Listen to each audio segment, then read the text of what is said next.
odatda Jabroil alayhissalom bir arobiy ko'rinishda kelardilar.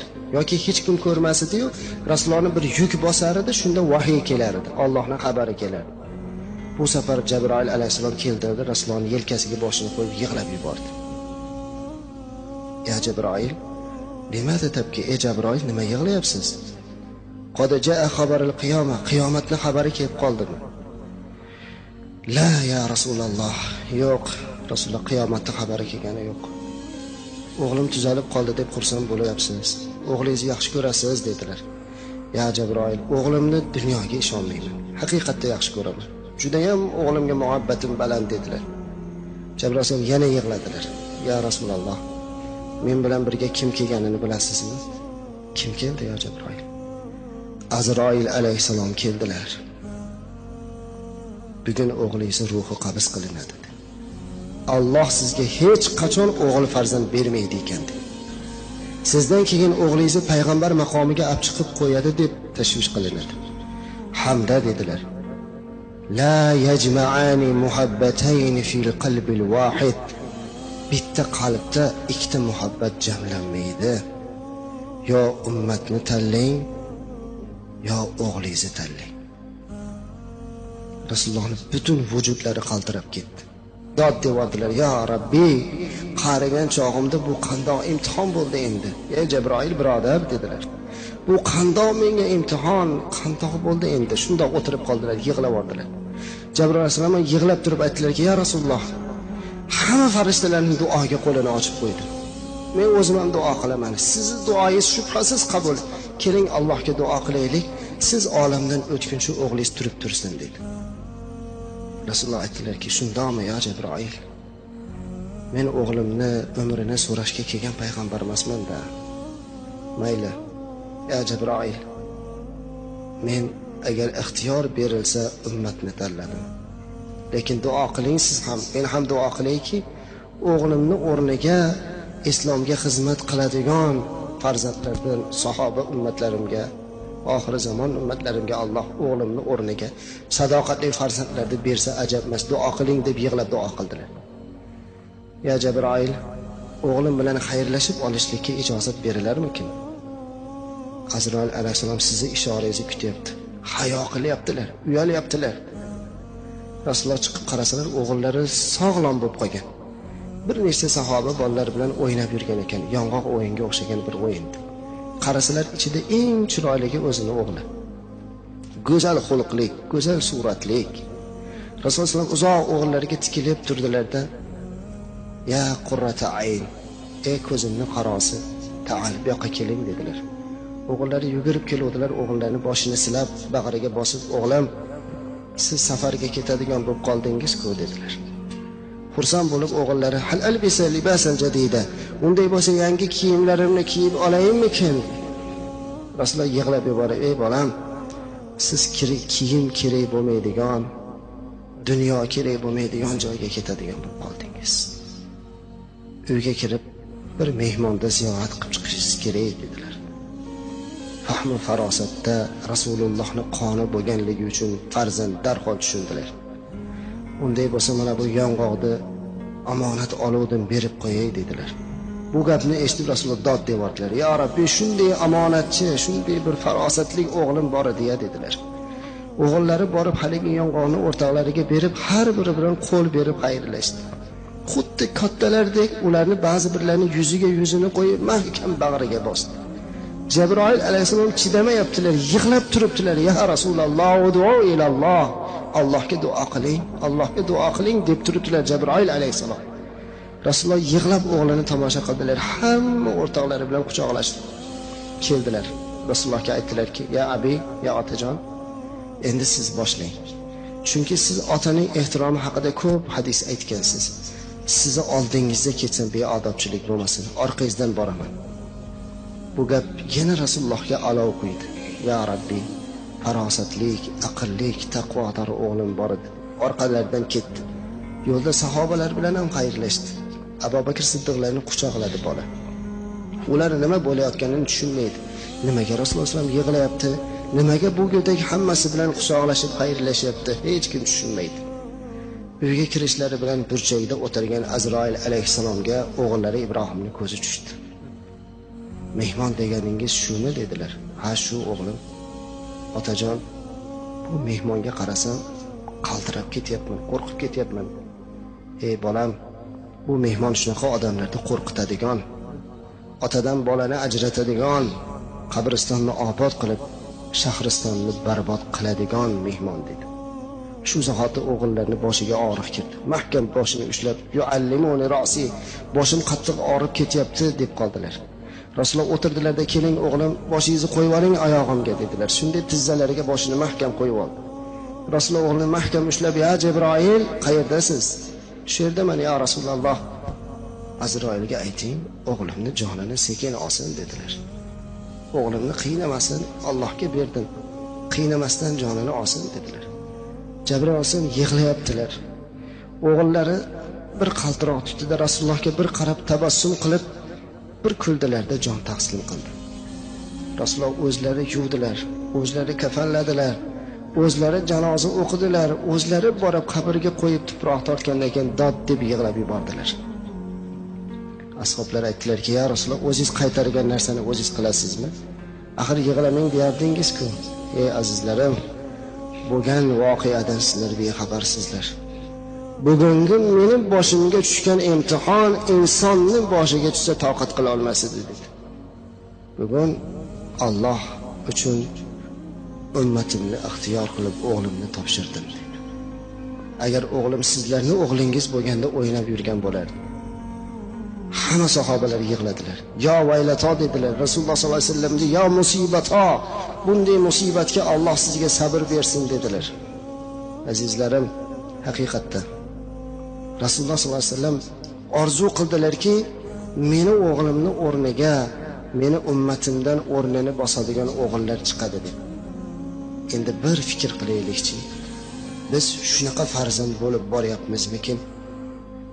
Ya Rasululloh sollallohu alayhi vasallam, o'g'lingizni bizni o'rnimizga fido qilgan ekansiz, biz shunga loyiq farzand bo'ldik deyapmizmi? Yoki bizga bergan farzandlarni shunga munosib tarbiya qilyapmizmi? Mana bergan farzand o'g'lingiz, mana sizning o'g'lingizni o'rniga namozxon, ibodatchi o'g'il olib keldik deyapmizmi? Yo ichuvchi, benamoz, badbaxt o'g'il olib keldik deyapmizmikin qiyomatda? Qaysinisini aytamiz? Qaysi yuz bilan, qaysi dil bilan Rasululloh sollallohu alayhi vasallam oldiga boramiz? Ammo azizlar, Rasululloh sollallohu alayhi vasallam shunday holatda ham bizni ixtiyor qildi. Bizni ixtiyor qilib bu imtihondan o'tib ketdilar. Oradan 1 yil o'tmasdan o'zlari ham bu dunyodan rihlat qildilar. Endi shunday holatda ham ummatim degan zotni ismini eshitganda alayhissalom deb qo'ymagan inson, ummat haqiqatda Jabroil alayhissalomning duosiga loyiq bo'ladi, birodarlar. Bu zotga bir karra bir ehtirom qilmagan odam haqiqatda xor bo'lishga loyiq bo'ladi. Shuning uchun ham azizlar, payg'ambarimiz alayhisolatu vasallamning nomini eshitsak, darhol salovat aytaylik. Alayhissalom deylik. Sallallohu alayhi vasallam deylik. Har kuni aytaylik, farzandlarga o'rgataylik bunga.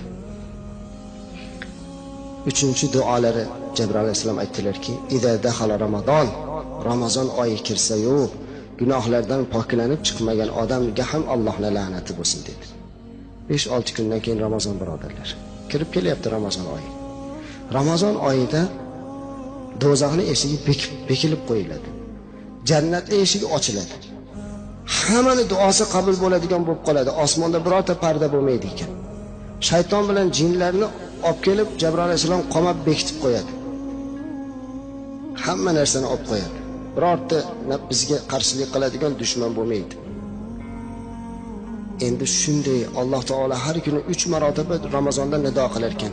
Kim menga tavba qilsa tavbasini qabul qilaman, kim istig'for aytsa istig'forini qabul qilaman, kim nimani so'rasa beraman deydigan bir oyda roza tutmasdan, tavba qilmasdan, ibodat qilmasdan o'tib ketib qolsa, haqiqatda ham bularning duosiga loyiq bo'ladi azizlar. Ramazon oyida yildan yilga rozador ko'payishdi, o'rniga kamayib boryapti. Buni yashiradigan joyimiz yo'q. Kamayyapti azizlar. Avvalgi hurriyat boshlangandagiga nisbatan hozir kamayib ketdi. Shaharda, ko'chalarda yurganimizda bemalol ko'chalarda ovqatlanayotgan birodarlarimizni, aka-ukalarimizni ko'ryapmiz. Hatto birlarini ko'rib biz o'tgangi ro'zada chaqirib, "Ey birodar, siz yaxshi odamning farzandi edingiz. Ko'chada bemalol shashlik somsa yeb o'tiribsiz, axir Ramazon oyi bo'lsa" desak, "Ey domla, doktor tutmang" dedi, "oshqozonim kasal edi." Barakalloh. Shariat shunday birodarlar. Shariatda chiroyli narsa yo'q. Kasal bo'lsa tutmasin, tabib aytgan bo'lsa qilmasin, ammo ko'chada maishat qiling degan emasda bu. Roza tutmang dedimi doktor? Tabib aytdi, mabodo haqiqatda ham roza tutmang dedi bir sabab bilan. Uyiga kirib, hatto quyoshdan uyalib, bir qorong'i joyga kirib o'lmaydigan darajadagi ovqatlansin endi. Ovqat yetib ham, "Ey Parvardigor, bu ro'zador degan zotga sen jannatda bitta maxsus darvoza quribsan. Uning Rayyon deb ism qo'yibsan. Qiyomat qoyim bo'lganda kim ro'za tutgan bo'lsa shundan kirsin debsan. Menga nima yomonlikki, meni sog'ligim ro'zani ko'tarmaydi" deb yig'lasin. "Ey Parvardigor, salomatligimni bergin. Men ham ro'za tutib har bir ro'zamga 600 barobar savobni olay" deb yig'lab Allohdan so'rasin. Maishat qilishlik kerak emas, birodarlar. So'rash kerak Xudodan. Yig'lab. Avliyolardan birlari tush ko'ribdi. Tushlarida bir Yahudi jannatda yurgan ekan. Yahudiydan so'rabdiki, "Sen Yahudi jannatda nima qilyapsan?" "Ey avliyo Alloh, Ramazon oyi edi. Ko'chada Ramazon oyida o'g'lim non yeb yurganini ko'rib, o'g'limni bir shapaloq urib, qo'lidan nonini olib, shunday Ramazon oyi bo'lsa, butun musulmonlar roza bo'lsa hurmat qilmaysanmi degan edim. Shuni sharofati bilan Alloh meni hamma gunohlarimni kechiribdi." Azizlar, biz musulmon farzandi bo'lib roza tutmasak, qabohat-ku bu. Bu zalolat-ku. Ana shuning uchun ham haqiqatda kim man qoma imanan va ihtisaban g'ufira lahu ma taqaddama min dambihi. Bu sahih hadis, birodarlar. Rasululloh sollallohu alayhi vasallam aytibdilarki, kim Ramazon oyi bo'lsa, Allohdan qo'rqib, iymon bilan, ihtisob bilan, taqvo bilan turib, ro'zasini tutib, Xudodan gunohini kechirishligini so'rasa, ro'za chiqqandan keyin onadan tug'ilganda go'dakda gunoh bo'lmaganda chiqadi deyapti. Agarchindiki gunohlarimiz butun dunyoda qumini zarrasicha bo'lsa ham, birodarlar, bunaqa imkoniyat qayerdan topamiz? Bu tavba, bunday tavba qilishlik bizning islomda bor xolos. Shuning uchun ham azizlar, Ramazon oyida da'vat qilaylik. Ro'zadorimizni ko'paytiraylik, ibodatchilarimizni ko'paytiraylik. Shoyatki mana shu ro'zadan chiqqandan keyin yana ibodatchi safchilarimiz ko'payib ketsin. Duo qilaylik. Subhana robbika robbil izzati amma yasifun va salamun alal mursalin. Alhamdulillahi robbil alamin. Ey Parvardigor olam, biz hammalarimiz bir gunohkor, bir bandalaring. Qo'limizni ochib sendan duo qilib, umid qilib turibmiz. Avvalo payg'ambarimiz sollallohu alayhi va sallamga bizlarda salovatimiz bo'lsin. Bu zotga duolarimiz bo'lsin. O'zingga hamd va sanoyimiz bo'lsin. Duosi qabul bo'lmaydiganlar qatorida ota-onaga duo qilmaydiganlar bor ekan. Duoga qo'l ochib turgan hammamizni vujudimizga sababchi bo'lgan ota-onamizni rahmatingga olgin. Qiyomat qoyim bo'lganda ota-onasini rozi qilganlar safida turishlikda shu yerda turgan hamma jamoatga nasib aylagin ya Rabbi.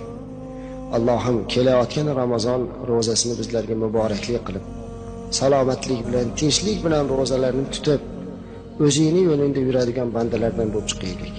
Mana shu yerda o'tirgan jamoatimiz agar ozgina dunyo tashvishi bilan ota-onamizga bee'tibor bo'lib qolgan bo'lsak, shu marosimdan chiqib ota-onasini oldiga borib duo qiling deyishlikka himmat, taqvo bergin ya Rabbi. Sizlar duosini oladigan ota-onalari o'tib ketib qolgan bo'lsa, hech bo'lmasa bitta oyat hadoya qilishlikka ilm, taqvo, ilm bergin ya Rabbi. Va sallallohu ala sayyidina Muhammad va ala ahli Muhammad va barik va sallam. Allohu akbar. Barakalloh.